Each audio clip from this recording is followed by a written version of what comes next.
Gates of Imagination presents A Dream of Armageddon by Herbert George Wells. Read by Arthur Lane. The man with the white face entered the carriage at Rugby.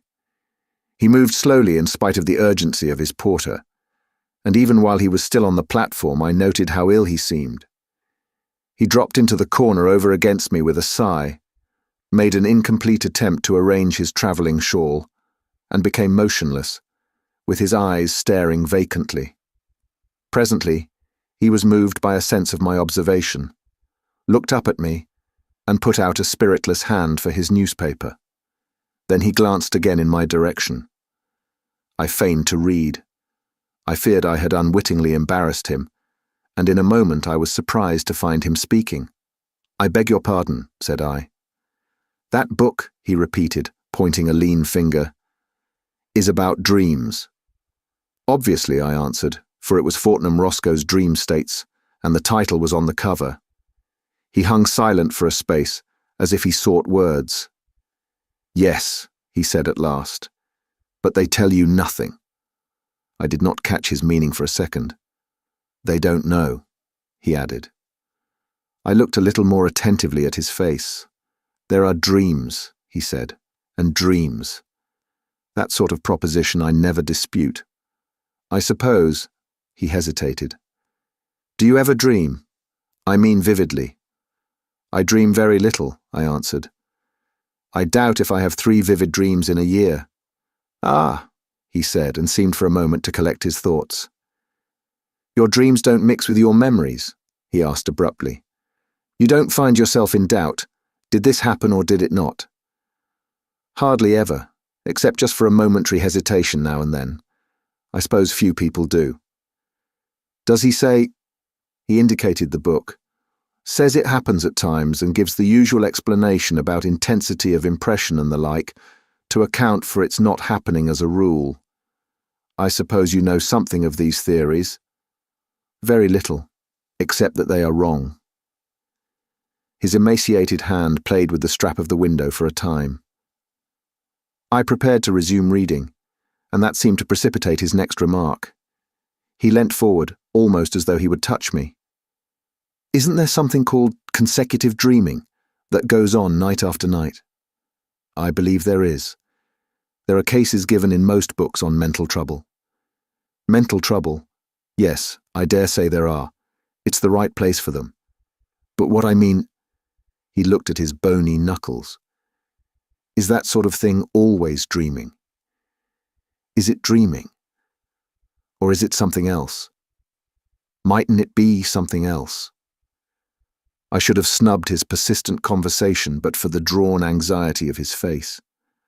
I remember now the look of his faded eyes and the lids red-stained. Perhaps you know that look. "I'm not just arguing about a matter of opinion," he said. "The thing's killing me." "Dreams?" "If you call them dreams. Night after night. Vivid. So vivid. This," he indicated the landscape that went streaming by the window, "seems unreal in comparison. I can scarcely remember who I am, what business I am on." He paused. "Even now." "The dream is always the same, do you mean?" I asked. "It's over." "You mean?" "I died. Died. Smashed and killed, and now so much of me as that dream was, is dead. Dead forever. I dreamt I was another man, you know, living in a different part of the world and in a different time. I dreamt that night after night I woke into that other life, fresh scenes and fresh happenings, until I came upon the last. When you died. When I died. And since then, no," he said, "thank God. That was the end of the dream." It was clear I was in for this dream, and after all I had an hour before me. The light was fading fast, and Fortnum Roscoe has a dreary way with him. "Living in a different time," I said. "Do you mean in some different age?" "Yes." "Past?" "No, to come. To come. The year 3000, for example." "I don't know what year it was. I did when I was asleep, when I was dreaming, that is, but not now. Not now that I am awake. There's a lot of things I have forgotten since I woke out of these dreams, though I knew them at the time when I was. I suppose it was dreaming. They called the year differently from our way of calling the year. What did they call it? He put his hand to his forehead. No, said he, I forget. He sat smiling weakly. For a moment I feared he did not mean to tell me his dream. As a rule, I hate people who tell their dreams, but this struck me differently. I proffered assistance even. It began, I suggested. It was vivid from the first. I seemed to wake up in it suddenly. And it's curious that in these dreams I am speaking of, I never remembered this life I am living now. It seemed as if the dream life was enough while it lasted. Perhaps, but I will tell you how I find myself when I do my best to recall it all.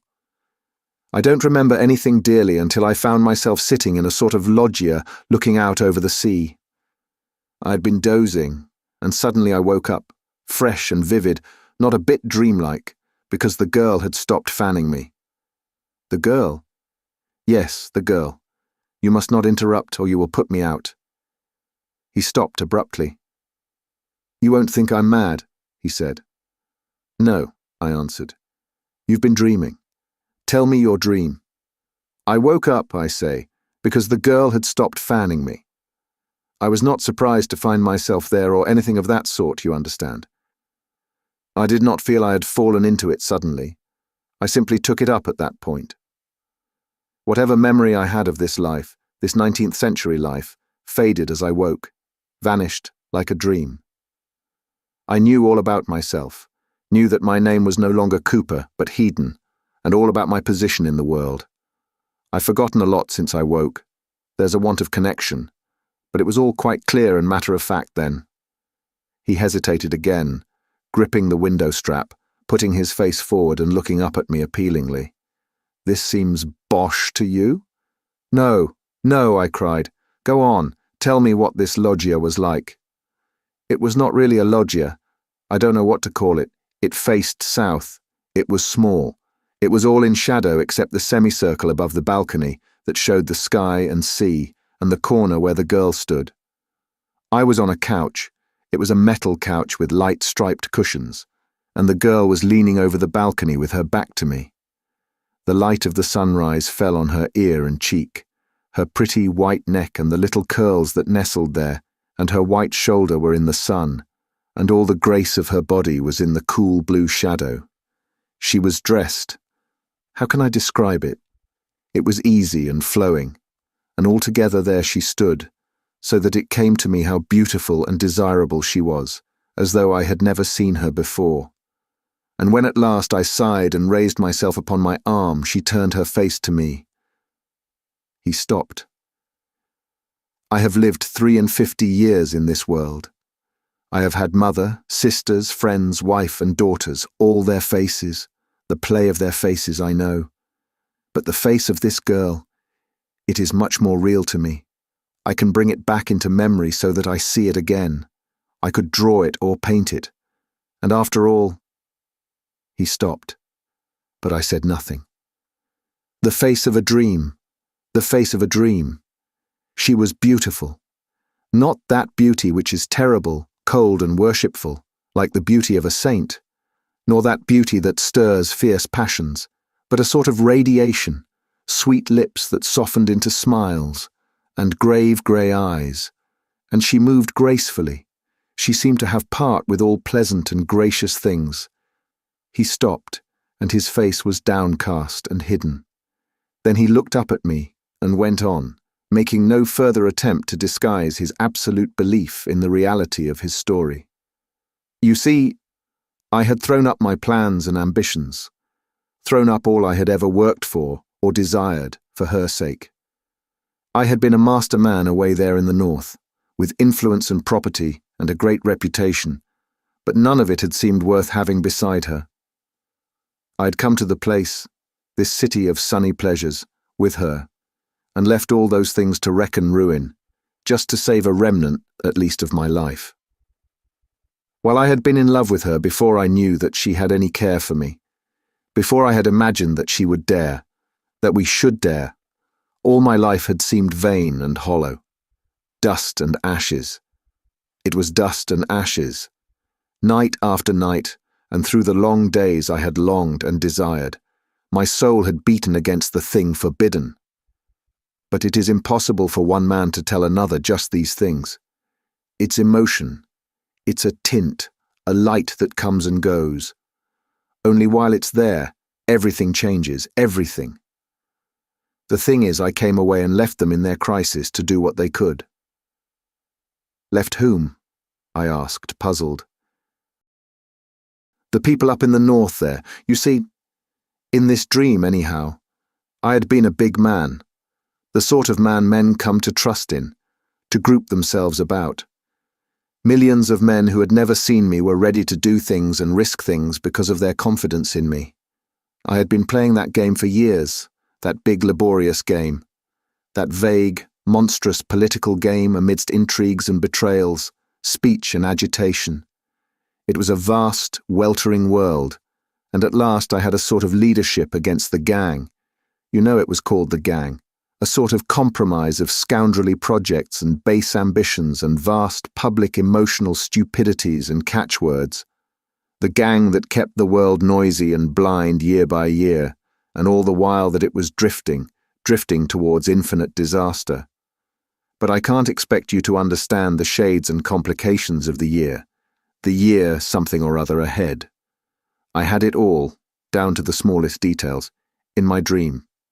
I suppose I had been dreaming of it before I awoke, and the fading outline of some queer new development I had imagined still hung about me as I rubbed my eyes. It was some grubby affair that made me thank God for the sunlight. I sat up on the couch and remained looking at the woman and rejoicing that I had come away out of all that tumult and folly and violence before it was too late. After all, I thought, this is life. Love and beauty, desire and delight, are they not worth all those dismal struggles for vague, gigantic ends? And I blamed myself for having ever sought to be a leader, when I might have given my days to love. But then, thought I, if I had not spent my early days sternly and austerely, I might have wasted myself upon vain and worthless women.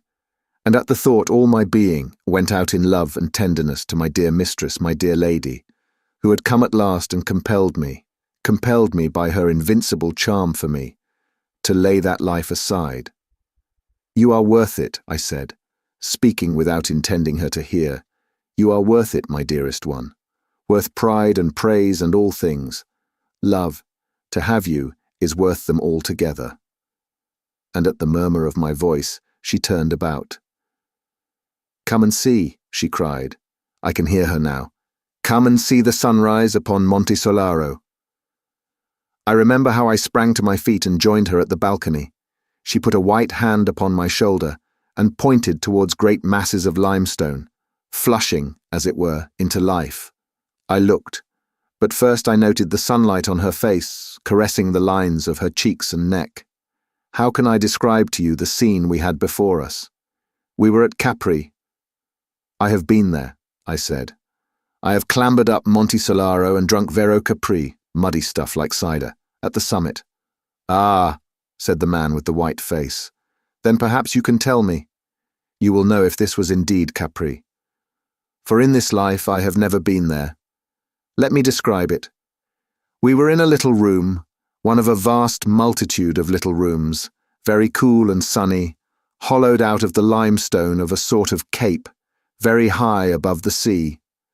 The whole island, you know, was one enormous hotel, complex beyond explaining, and on the other side there were miles of floating hotels and huge floating stages to which the flying machines came.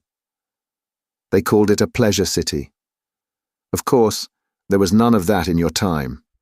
Rather, I should say, is none of that now. Of course.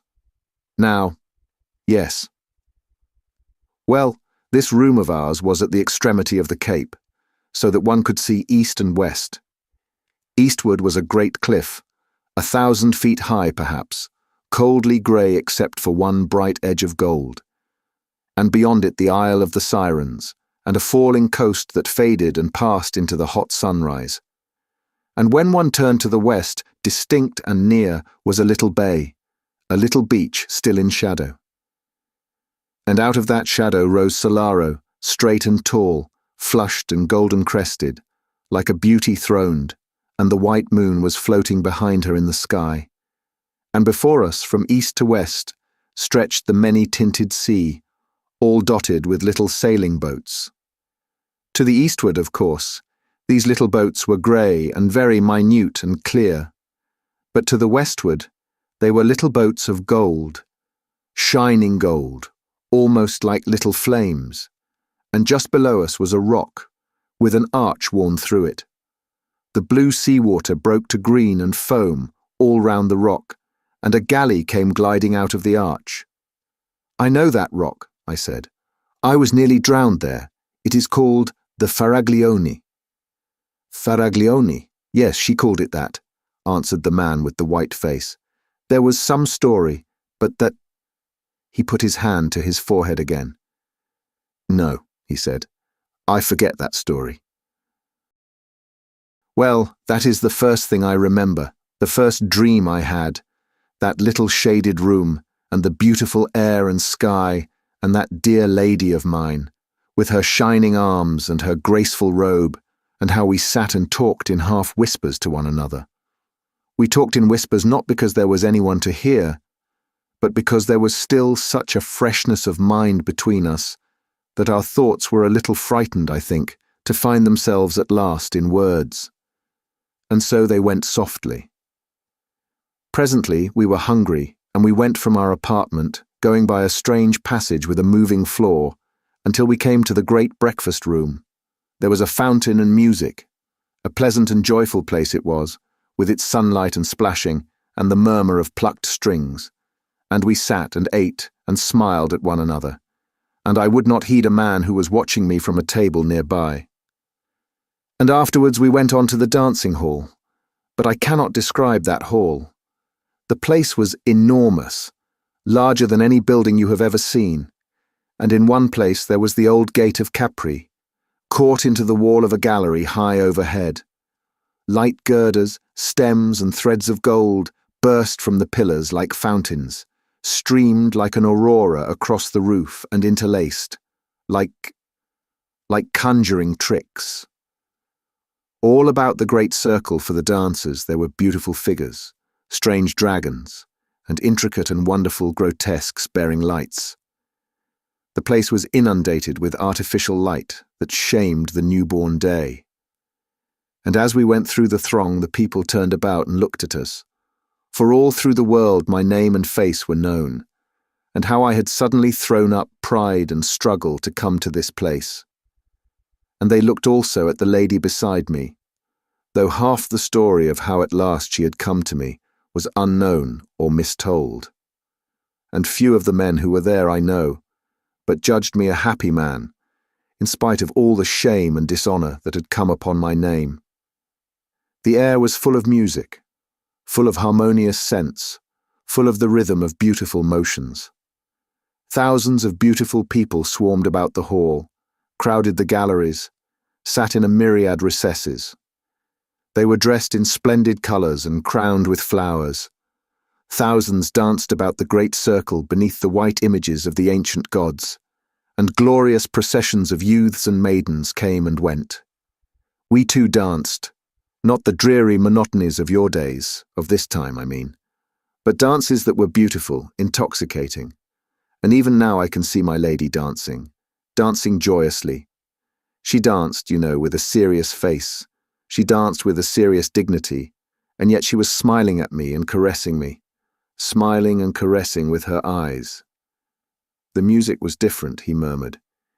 It went, I cannot describe it, but it was infinitely richer and more varied than any music that has ever come to me awake. And then, it was when we had done dancing, a man came to speak to me. He was a lean, resolute man, very soberly clad for that place, and already I had marked his face watching me in the breakfasting hall, and afterwards as we went along the passage I had avoided his eye. But now, as we sat in a little alcove, smiling at the pleasure of all the people who went to and fro across the shining floor, He came and touched me, and spoke to me so that I was forced to listen. And he asked that he might speak to me for a little time apart. "No," I said. "I have no secrets from this lady. What do you want to tell me?" He said it was a trivial matter, or at least a dry matter, for a lady to hear. "Perhaps for me to hear," said I. He glanced at her, as though almost he would appeal to her. Then he asked me suddenly if I had heard of a great and avenging declaration that Evesham had made. Now Evesham had always before been the man next to myself in the leadership of that great party in the north. He was a forcible, hard and tactless man, and only I had been able to control and soften him. It was on his account even more than my own, I think, that the others had been so dismayed at my retreat. So this question about what he had done reawakened my old interest in the life I had put aside just for a moment. "I have taken no heed of any news for many days," I said. "What has Evesham been saying?" And with that the man began, nothing loath. And I must confess even I was struck by Evesham's reckless folly in the wild and threatening words he had used. And this messenger they had sent to me not only told me of Evesham's speech, but went on to ask counsel and to point out what need they had of me. While he talked, my lady sat a little forward and watched his face and mine. My old habits of scheming and organizing reasserted themselves. I could even see myself suddenly returning to the north, and all the dramatic effect of it. All that this man said witnessed to the disorder of the party indeed, but not to its damage. I should go back stronger than I had come. And then I thought of my lady. You see, how can I tell you? There were certain peculiarities of our relationship. As things are, I need not tell you about that, which would render her presence with me impossible. I should have had to leave her. Indeed, I should have had to renounce her clearly and openly if I was to do all that I could do in the north. And the man knew that, even as he talked to her and me, knew it as well as she did, that my steps to duty were, first separation, then abandonment. At the touch of that thought, my dream of a return was shattered. I turned on the man suddenly, as he was imagining his eloquence was gaining ground with me. "What have I to do with these things now?" I said. "I have done with them. Do you think I'm coquetting with your people in coming here?" "No," he said, "but why cannot you leave me alone? I have done with these things. I have ceased to be anything but a private man." "Yes," he answered, "but have you thought, this talk of war, these reckless challenges, these wild aggressions—" I stood up. "No," I cried, "I won't hear you. I took count of all those things, I weighed them, and I have come away." He seemed to consider the possibility of persistence. He looked from me to where the lady sat regarding us. "War," he said, as if he were speaking to himself, and then turned slowly from me and walked away. I stood, caught in the whirl of thoughts his appeal had set going. I heard my lady's voice. "Dear," she said, "but if they have need of you—" She did not finish her sentence. She let it rest there. I turned to her sweet face, and the balance of my mood swayed and reeled. "They want me only to do the thing they dare not do themselves," I said. "If they distrust Evesham, they must settle with him themselves." She looked at me doubtfully. "But war," she said. I saw a doubt on her face that I had seen before, a doubt of herself and me, the first shadow of the discovery that, seen strongly and completely, must drive us apart forever. Now, I was an older mind than hers, and I could sway her to this belief or that. "My dear one," I said, "you must not trouble over these things. There will be no war. Certainly there will be no war. The age of wars is past. Trust me to know the justice of this case. They have no right upon me, dearest, and no one has a right upon me. I have been free to choose my life, and I have chosen this." "But war," she said. I sat down beside her. I put an arm behind her and took her hand in mine. I set myself to drive that doubt away. I set myself to fill her mind with pleasant things again. I lied to her, and in lying to her I lied also to myself. And she was only too ready to believe me, only too ready to forget. Very soon the shadow had gone again, and we were hastening to our bathing place in the Grotta del Bove Marino, where it was our custom to bathe every day. We swam and splashed one another, and in that buoyant water I seemed to become something lighter and stronger than a man. And at last we came out dripping and rejoicing and raced among the rocks. And then I put on a dry bathing dress, and we sat to bask in the sun. And presently I nodded, resting my head against her knee, and she put her hand upon my hair, and stroked it softly, and I dozed. And behold, as it were with the snapping of the string of a violin, I was awakening, and I was in my own bed in Liverpool, in the life of today. Only for a time I could not believe that all these vivid moments had been no more than the substance of a dream. In truth, I could not believe it a dream for all the sobering reality of things about me. I bathed and dressed as it were by habit, and as I shaved, I argued why I, of all men, should leave the woman I loved to go back to fantastic politics in the hard and strenuous North. Even if Evesham did force the world back to war, what was that to me? I was a man, with the heart of a man. And why should I feel the responsibility of a deity for the way the world might go? You know, that is not quite the way I think about affairs, about my real affairs. I'm a solicitor, you know, with a point of view. The vision was so real, you must understand, so utterly unlike a dream that I kept perpetually recalling little irrelevant details. Even the ornament of a book cover that lay on my wife's sewing machine in the breakfast room recalled with the utmost vividness the gilt line that ran about the seat in the alcove where I had talked with the messenger from my deserted party. Have you ever heard of a dream that had a quality like that? So that afterwards you remembered little details you had forgotten. I thought. I had never noticed the point before, but he was right. Never, I said. That is what you never seem to do with dreams. No, he answered. But that is just what I did.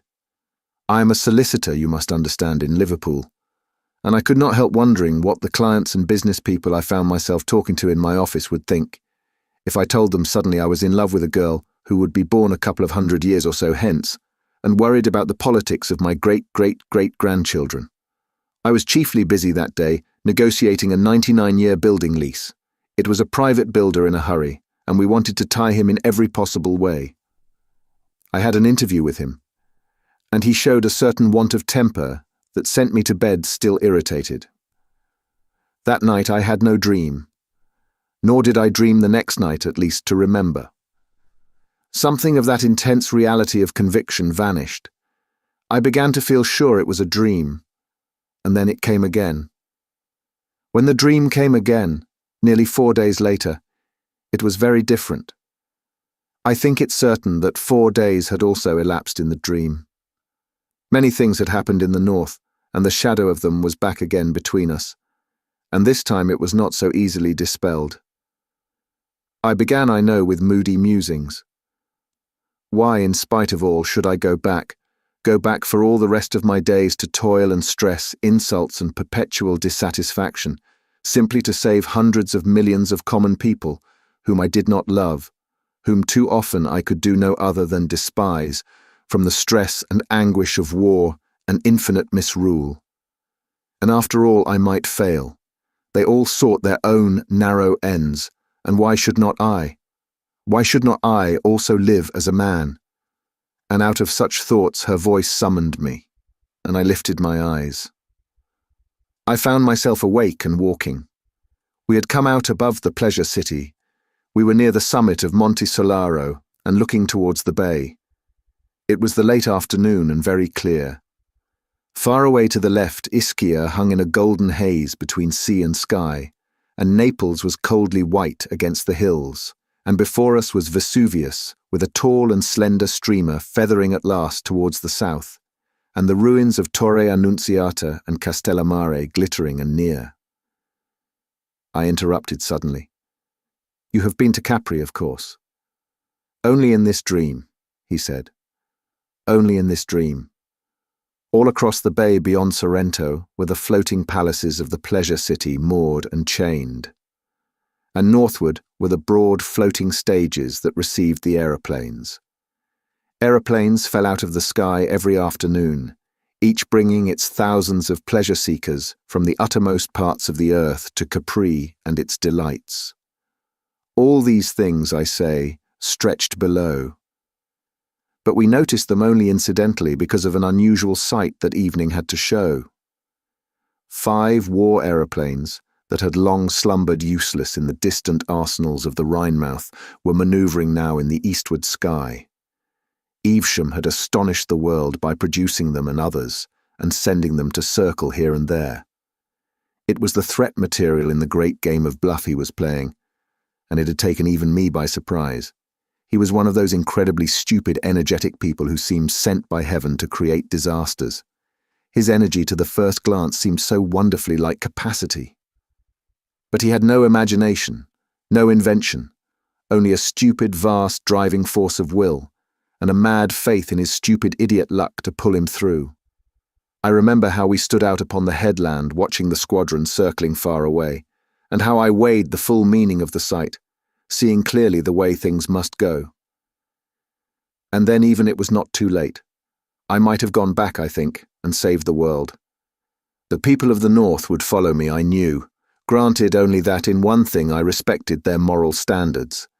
The East and South would trust me as they would trust no other northern man, and I knew I had only to put it to her, and she would have let me go, not because she did not love me.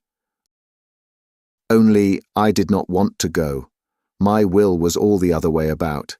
I had so newly thrown off the incubus of responsibility. I was still so fresh a renegade from duty that the daylight clearness of what I ought to do had no power at all to touch my will. My will was to live, to gather pleasures and make my dear lady happy.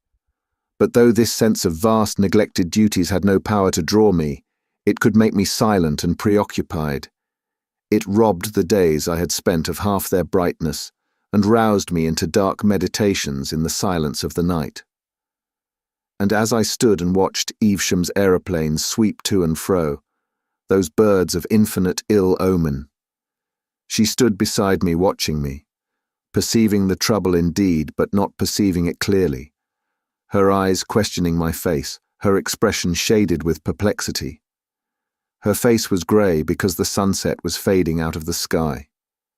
It was no fault of hers that she held me.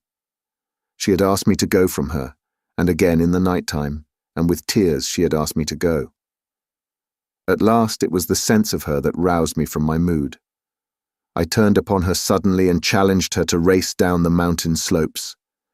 No, she said, as if I jarred with her gravity, but I was resolved to end that gravity, and made her run. No one can be very grey and sad who is out of breath, and when she stumbled, I ran with my hand beneath her arm. We ran down past a couple of men, who turned back staring in astonishment at my behaviour. They must have recognized my face. And halfway down the slope came a tumult in the air, clang, clank, clang, clank, and we stopped.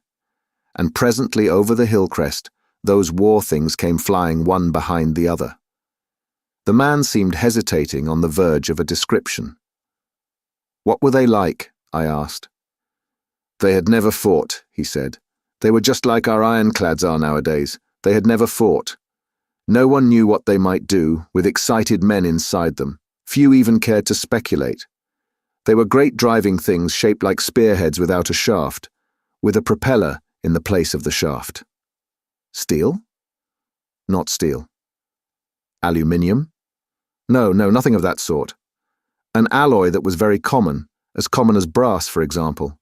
It was called, let me see. He squeezed his forehead with the fingers of one hand.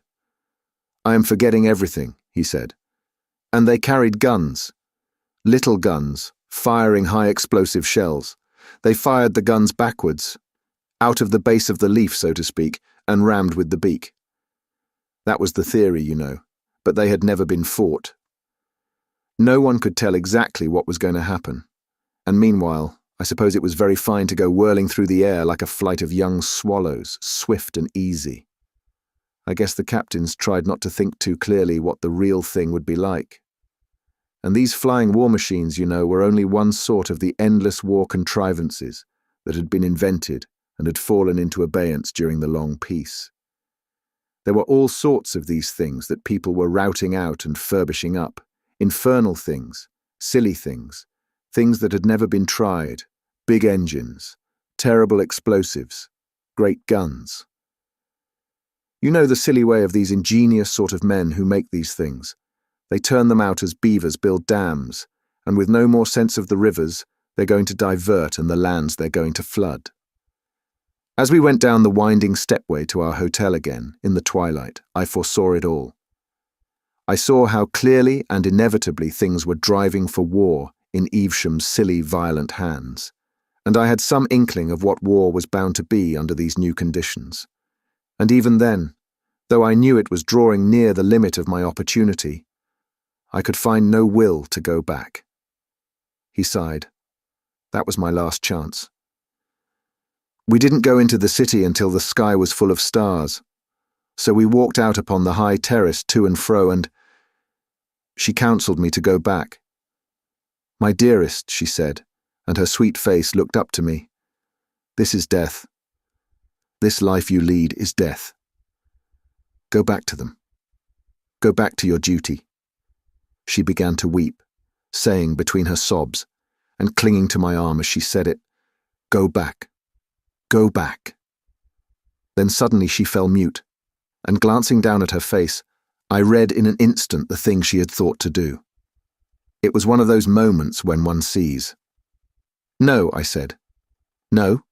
she asked in surprise, and I think a little fearful at the answer to her thought. "Nothing," I said, "shall send me back. Nothing. I have chosen. Love, I have chosen, and the world must go. Whatever happens, I will live this life. I will live for you. Nothing shall turn me aside. Nothing, my dear one. Even if you died, even if you died." "Yes," she murmured softly. "Then I also would die." And before she could speak again, I began to talking eloquently, as I could do in that life, talking to exalt love, to make the life we were living seem heroic and glorious. And the thing I was deserting was something hard and enormously ignoble, that it was a fine thing to set aside. I bent all my mind to throw that glamour upon it, seeking not only to convert her but myself to that. We talked, and she clung to me, torn too between all that she deemed noble and all that she knew was sweet.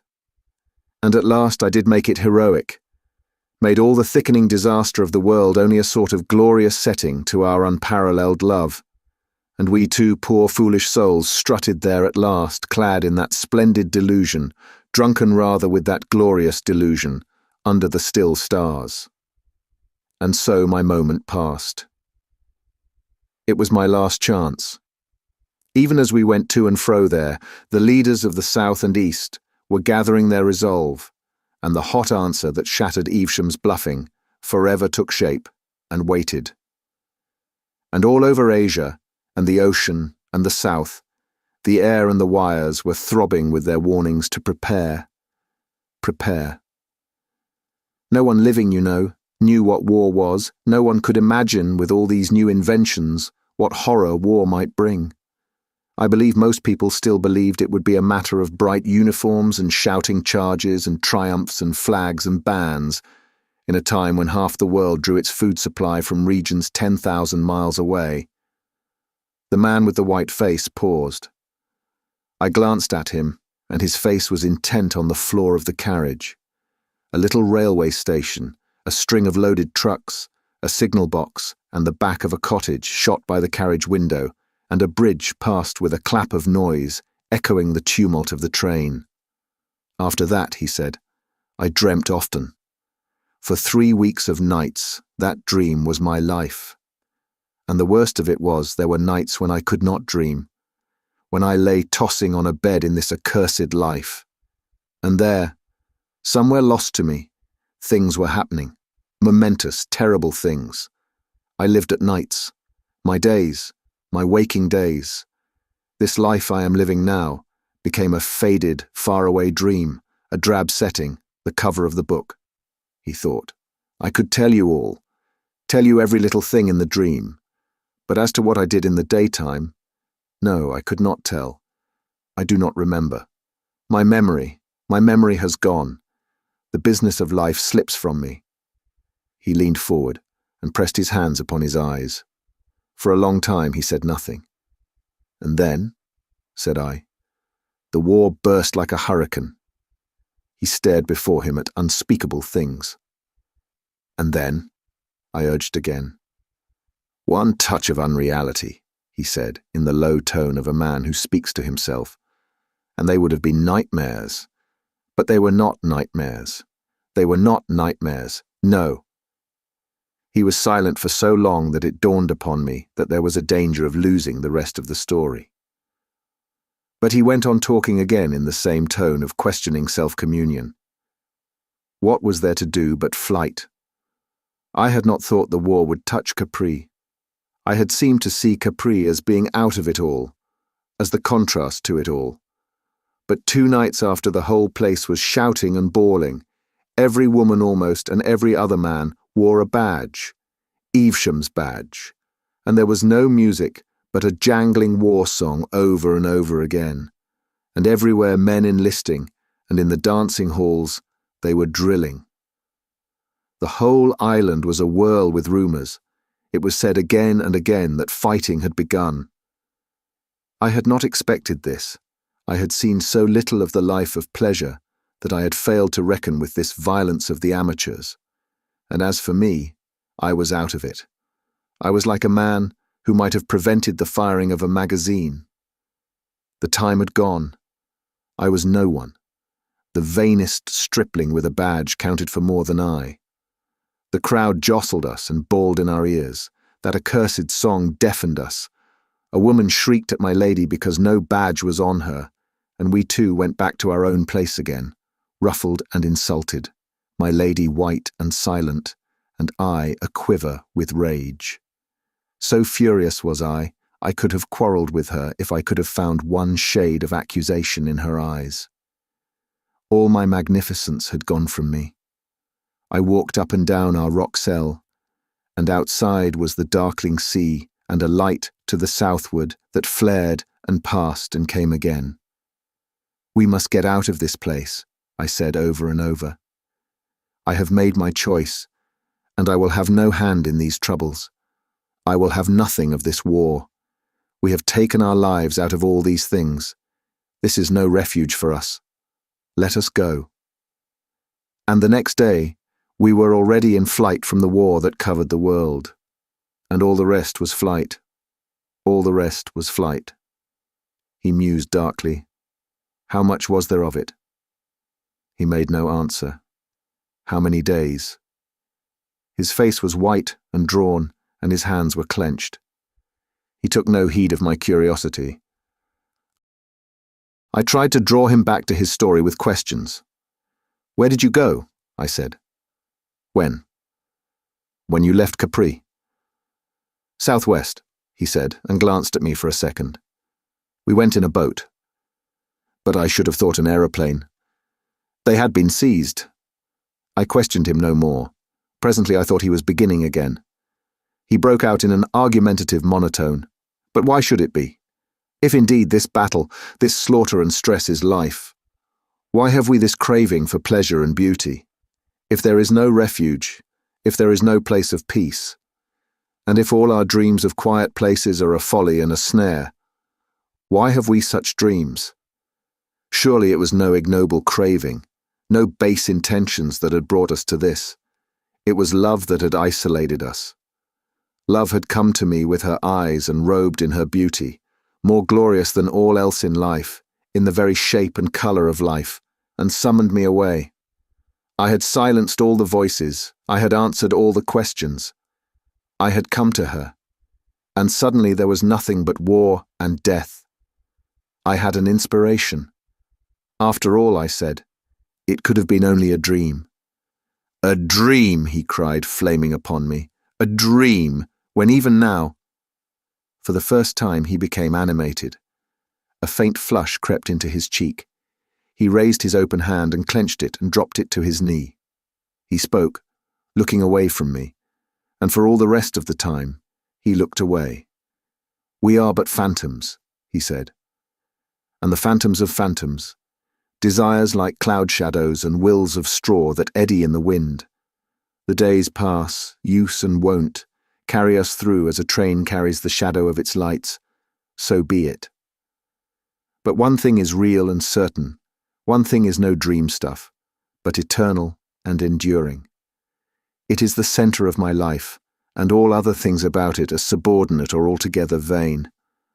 I loved her, that woman of a dream. And she and I are dead together. A dream. How can it be a dream when it drenched a living life with unappeasable sorrow? When it makes all that I have lived for and cared for worthless and unmeaning? Until that very moment when she was killed, I believed we had still a chance of getting away, he said. All through the night and morning that we sailed across the sea from Capri to Salerno, we talked of escape. We were full of hope, and it clung about us to the end. Hope for the life together we should lead, out of it all, out of the battle and struggle, the wild and empty passions, the empty arbitrary thou shalt and thou shalt not of the world. We were uplifted, as though our quest was a holy thing, as though love for one another was a mission. Even when from our boat we saw the fair face of that great rock Capri, already scarred and gashed by the gun emplacements and hiding places that were to make it a fastness, we reckoned nothing of the imminent slaughter, though the fury of preparation hung about in puffs and clouds of dust at 100 points amidst the grey. But indeed I made a text of that and talked. There, you know, was the rock, still beautiful for all its scars, with its countless windows and arches and ways, tier upon tier for 1,000 feet, a vast carving of grey, broken by vine-clad terraces, and lemon and orange groves, and masses of agave and prickly pear, and puffs of almond blossom. And out under the archway that is built over the Marina Piccola, other boats were coming, and as we came round the cape and within sight of the mainland, another little string of boats came into view, driving before the wind towards the southwest. In a little while a multitude had come out, the remoter just little specks of ultramarine in the shadow of the eastward cliff. It is love and reason, I said, fleeing from all this madness of war. And though we presently saw a squadron of aeroplanes flying across the southern sky, we did not heed it. There it was, a line of little dots in the sky, and then more, dotting the southeastern horizon, and then still more, until all that quarter of the sky was stippled with blue specks. Now they were all thin little strokes of blue, and now one, and now a multitude would heel and catch the sun and become short flashes of light. They came rising and falling and growing larger, like some huge flight of gulls or rooks, or such like birds moving with a marvellous uniformity, and ever as they drew nearer, they spread over a greater width of sky.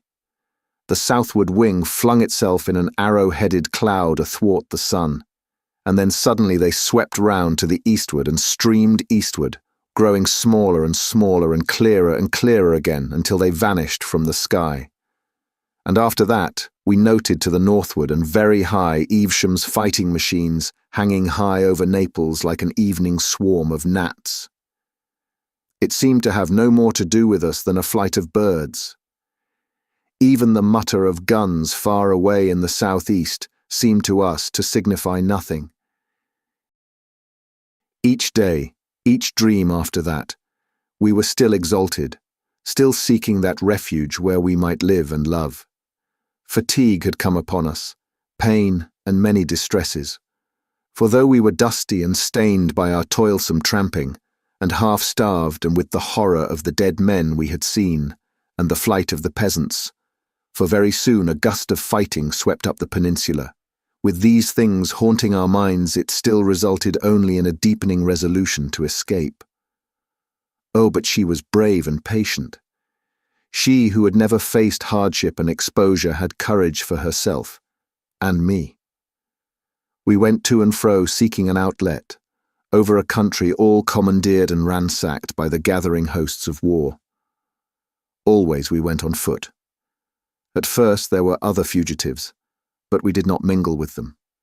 Some escaped northward, some were caught in the torrent of peasantry that swept along the main roads. Many gave themselves into the hands of the soldiery and were sent northward. Many of the men were impressed. But we kept away from these things. We had brought no money to bribe a passage north, and I feared for my lady at the hands of these conscript crowds. We had landed at Salerno, and we had been turned back from Cava, and we had tried to cross towards Taranto by a pass over Mount Alberno, but we had been driven back for want of food, and so we had come down among the marshes by Paestum, where those great temples stand alone. I had some vague idea that by Paestum it might be possible to find a boat or something, and take once more to sea, and there it was the battle overtook us. A sort of soul blindness had me. Plainly I could see that we were being hemmed in, that the great net of that giant warfare had us in its toils. Many times we had seen the levies that had come down from the north going to and fro, and had come upon them in the distance amidst the mountains, making ways for the ammunition and preparing the mounting of the guns. Once we fancied they had fired at us, taking us for spies. At any rate, a shot had gone shuddering over us. Several times we had hidden in woods from hovering aeroplanes. But all these things do not matter now, these nights of flight and pain. We were in an open place near those great temples at Paestum at last, on a blank, stony place dotted with spiky bushes, empty and desolate and so flat that a grove of eucalyptus far away showed to the feet of its stems. How I can see it! My lady was sitting down under a bush, resting a little, for she was very weak and weary, and I was standing up watching to see if I could tell the distance of the firing that came and went. They were still, fighting far from each other, with those terrible new weapons that had never before been used, guns that would carry beyond sight, and aeroplanes that would do. What they would do, no man could foretell. I knew that we were between the two armies, and that they drew together. I knew we were in danger, and that we could not stop there and rest. Though all these things were in my mind, they were in the background. They seemed to be affairs beyond our concern. Chiefly, I was thinking of my lady. An aching distress filled me. For the first time she had owned herself beaten and had fallen a-weeping. Behind me I could hear her sobbing, but I would not turn round to her because I knew she had need of weeping, and had held herself so far and so long for me. It was well, I thought, that she would weep and rest, and then we would toil on again. For I had no inkling of the thing that hung so near. Even now I can see her as she sat there, her lovely hair upon her shoulder, can mark again the deepening hollow of her cheek. "If we had parted," she said, "if I had let you go." "No," said I. "Even now I do not repent. I will not repent. I made my choice, and I will hold on to the end." And then, overhead in the sky, something flashed and burst, and all about us I heard the bullets making a noise like a handful of peas suddenly thrown. They chipped the stones about us, and whirled fragments from the bricks and past. He put his hand to his mouth, and then moistened his lips. At the flash, I had turned about. She stood up. She stood up, and moved a step towards me, as though she wanted to reach me, and she had been shot through the heart. He stopped and stared at me. I felt all that foolish incapacity an Englishman feels on such occasions. I met his eyes for a moment, and then stared out of the window. For a long space we kept silence. When at last I looked at him, he was sitting back in his corner, his arms folded, and his teeth gnawing at his knuckles. He bit his nail suddenly and stared at it. "I carried her," he said, "towards the temples in my arms as though it mattered. I don't know why. They seemed a sort of sanctuary, They had lasted so long, I suppose. She must have died almost instantly, only I talked to her all the way." Silence again. "I have seen those temples," I said abruptly, and indeed he had brought those still, sunlit arcades of worn sandstone very vividly before me. It was the brown one, the big brown one. I sat down on a fallen pillar and held her in my arms. Silent after the first babble was over, and after a little while the lizards came out and ran about again, as though nothing unusual was going on, as though nothing had changed. It was tremendously still there, the sun high and the shadows still. Even the shadows of the weeds upon the entablature were still, in spite of the thudding and banging that went all about the sky. I seem to remember that the aeroplanes came up out of the south and that the battle went away to the west. One aeroplane was struck and overset and fell. I remember that, though it didn't interest me in the least. It didn't seem to signify. It was like a wounded gull, flapping for a time in the water. I could see it down the aisle of the temple, a black thing in the bright blue water. 3 or 4 times, shells burst about the beach, and then that ceased. Each time that happened, all the lizards scuttled in and hid for a space. That was all the mischief done, except that once a stray bullet gashed the stone hard by, made just a fresh, bright surface. As the shadows grew longer, the stillness seemed greater. "The curious thing," he remarked, with the manner of a man who makes a trivial conversation, "is that I didn't think at all. I sat with her in my arms amidst the stones, in a sort of lethargy, stagnant. And I don't remember waking up. I don't remember dressing that day.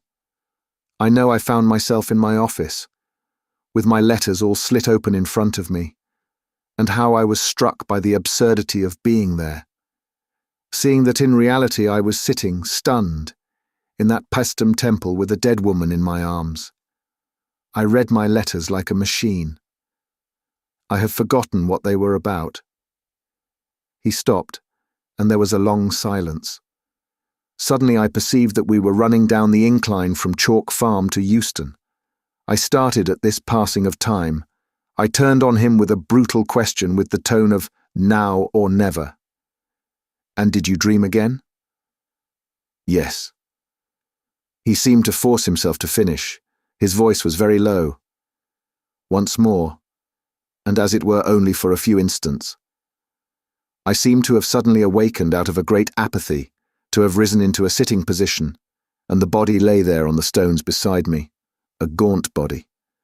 Not her, so soon. It was not her. I may have heard voices, I do not know. Only I knew clearly that men were coming into the solitude and that was a last outrage. I stood up and walked through the temple, and then there came into sight, first one man with a yellow face, dressed in a uniform of dirty white, trimmed with blue, and then several, climbing to the crest of the old wall of the vanished city and crouching there. They were little bright figures in the sunlight, and there they hung, weapon in hand, peering cautiously before them. And further away I saw others, and then more at another point in the wall. It was a long, lax line of men in open order. Presently the man I had first seen stood up and shouted a command, and his men came tumbling down the wall and into the high weeds towards the temple. He scrambled down with them and led them. He came facing towards me, and when he saw me he stopped. At first I had watched these men with a mere curiosity, but when I had seen they meant to come to the temple, I was moved to forbid them. I shouted to the officer. "You must not come here," I cried. I am here with my dead." He stared, and then shouted a question back to me in some unknown tongue. I repeated what I had said. He shouted again, and I folded my arms and stood still. Presently he spoke to his men and came forward. He carried a drawn sword. I signed to him to keep away, but he continued to advance. I told him again very patiently and clearly, "You must not come here. These are old temples, and I am here with my dead." Presently he was so close I could see his face clearly. It was a narrow face with dull grey eyes and a black moustache. He had a scar on his upper lip, and he was dirty and unshaven. He kept shouting unintelligible things, questions perhaps, at me. I know now that he was afraid of me, but at the time that did not occur to me. As I tried to explain to him, he interrupted me in imperious tones, bidding me, I suppose, stand aside. He made to go past me, and I caught hold of him. I saw his face change at my grip. "You fool," I cried. "Don't you know? She is dead." He started back. He looked at me with cruel eyes. I saw a sort of exultant resolve leap into them, delight. Then suddenly with a scowl he swept his sword back so and thrust. He stopped abruptly. I became aware of a change in the rhythm of the train. The brakes lifted their voices and the carriage jarred and jerked. This present world insisted upon itself, became clamorous. I saw through the steamy window huge electric lights glaring down from tall masts upon a fog, saw rows of stationary empty carriages passing by, and then a signal box, hoisting its constellation of green and red into the murky London twilight, marched after them. I looked again at his drawn features. He ran me through the heart. It was with a sort of astonishment, no fear, no pain, but just amazement, that I felt it pierce me, felt the sword drive home into my body. It didn't hurt, you know. It didn't hurt at all. The yellow platform lights came into the field of view, passing first rapidly, then slowly, and at last stopping with a jerk. Dim shapes of men passed to and fro without. "Euston!" cried a voice. "Do you mean—" There was no pain, no sting or smart, amazement and then darkness sweeping over everything. The hot, brutal face before me, the face of the man who had killed me, seemed to recede. It swept out of existence. "Euston!" clamoured the voices outside. "Euston!" The carriage door opened, admitting a flood of sound, and a porter stood regarding us. The sounds of doors slamming, and the hoof clatter of cab horses. And behind these things the featureless, remote roar of the London cobblestones came to my ears. A truckload of lighted lamps blazed along the platform. A darkness, a flood of darkness that opened and spread and blotted out all things. "Any luggage, sir?" said the porter. "And that was the end?" I asked. He seemed to hesitate, then almost inaudibly, he answered, "No." "You mean—" "I couldn't get to her. She was there on the other side of the temple, and then—" "Yes," I insisted, "yes." "Nightmares," he cried, "nightmares indeed. My God, great birds that fought and tore." Thank you for listening. If you like our recordings, consider liking this video and subscribing to our channel so you don't miss any more audiobooks.